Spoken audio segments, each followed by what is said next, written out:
One of the areas where roughly 200,000 Duke customers are still living in the dark nearly a week after our area was slammed with Helene. And tonight, many are wondering what's taking so long. Yeah, earlier today, and for the first time since Helene hit, Duke took me on a tour of one of their substations decimated by the storm. Almost everywhere you look, torn and twisted metal.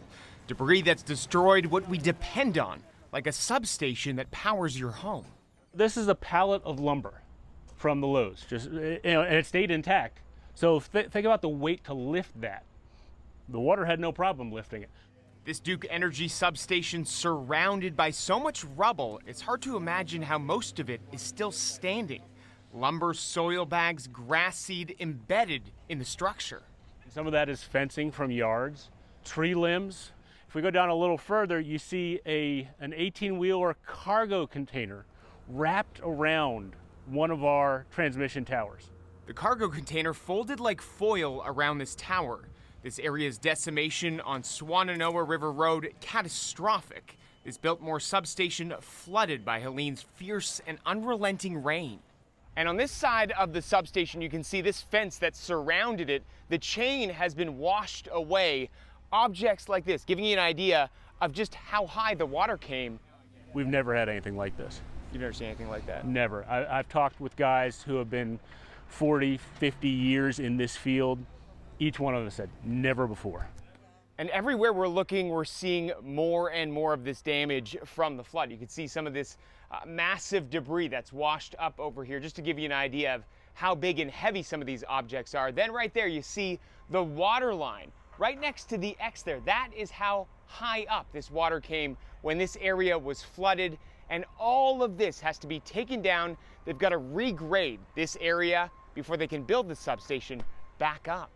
And this doesn't even include the damage you can't see. This looks like it's doing just fine. Looks like it needs a cleaning and that's it. Well, you're talking about wiring and electricity. That's true. And they don't mix well with water.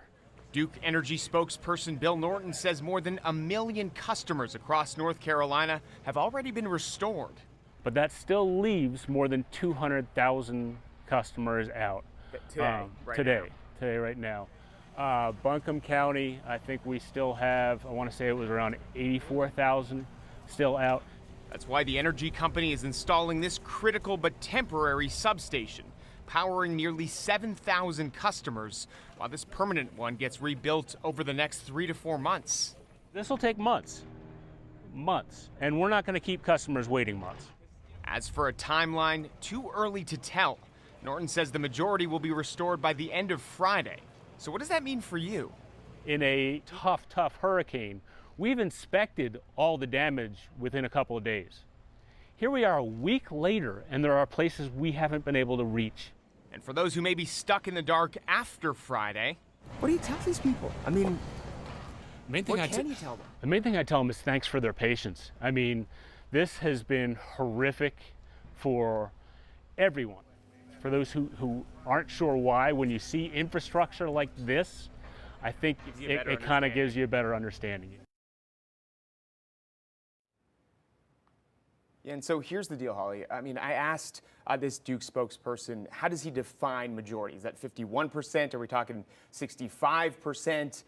He wouldn't give me a straight answer. But we're not going to stop. That's the thing. We're not going to stop. We're going to keep asking these questions. And I think I speak on behalf of everybody at WLOS. We're going to continue asking these questions to all of these officials after this devastating storm. All right, we're going to stay on top of it. Up next, one of the many